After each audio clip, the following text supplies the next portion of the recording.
Hi, so today we're working on a 2019 Grand Design Reflection. We're replacing the TPO roof on it, and I just wanted to show you how Dave's gluing it down. Basically, we replaced some roof material. Customer had something that blew up on the roof and actually damaged the roof material right in the center. Just missed a solar panel, which was lucky for them, but did hit the roof membrane. So their insurance went ahead and covered it. We're up here, we're actually using the Dicor TPO material and the Dicor glue. We found that over the years, we've been using that same product since like 2003. We've never had any issues with it coming loose or not bonding correctly. And so, as you can see, Dave's just doing little sections at a time. Basically what he does, instead of, like they do in production, is he's just doing a couple feet at a time. That way he can go back through and make sure that there's no imperfections in the glue, any little pieces of chips or wood or anything that's sticking up. So, and he'll roll this material down.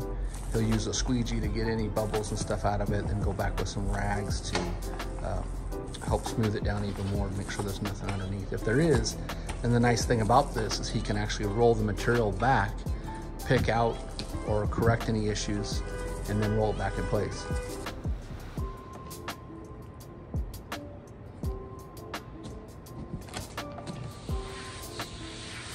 So this is where he's,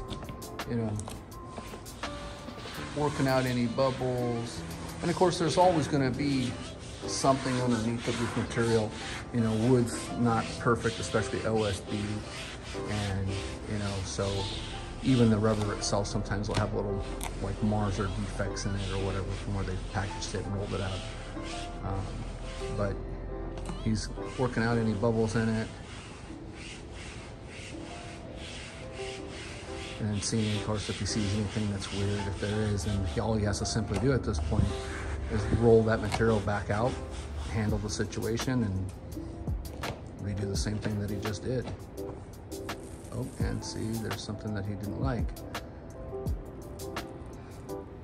That little spot right there. It was only a pre-hole. Oh, a pre-hole, yeah, so. So what you can do about that one. Yeah. So, but perfect. So just exactly that same thing.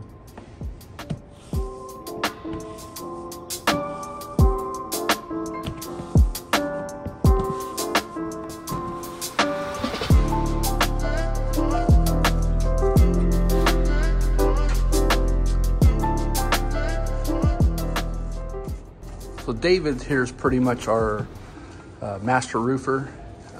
He typically does more roofs than anybody here. We try not to do more than, say, about 50 a year if possible. Most of the time it's due to impact damage. Insurance is usually paying for it. It's real rare that somebody comes in and will do one underwater damage just because it's so involved. Roofs nowadays can typically run anywhere from, say, as cheap as $7,000 to $10,000, depending on the size, and had some go as high as, $15,000. So we end up taking our time when we're doing them. So we're not trying to rush to beat the clock. None of our guys are flat rate or piecework where they're doing exactly what needs to be done to ensure that it turns out right.